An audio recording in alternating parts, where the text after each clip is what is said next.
Hey guys, this is Northville Tech. In this video, we're going to learn how to change mPerks PIN. Open the website myer.com, then click on the profile icon. On the drop-down list, you will see an option for Sign In. Click on Sign In. Now, enter your email address or mPerks phone number.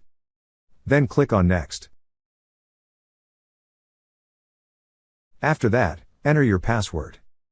Then click on Sign In. Once you're signed in, you will see another profile icon at the top right side of the screen. Click on the profile icon. Then you will see several options at the left side of the screen. Click on your account. Under mPerks information, you will see a section for PIN. Click on PIN.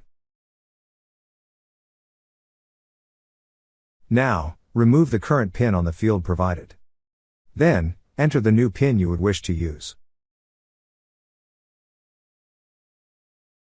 After entering the required information, click on Save. That's how you change your mPerks PIN. Thank you so much guys for watching, and if you have not yet subscribed to our YouTube channel, please subscribe to our YouTube channel as we create tech videos almost every day. Also check out our website northvilletech.com for great tech articles, and our recommended resources in the description below for various sign-up bonuses.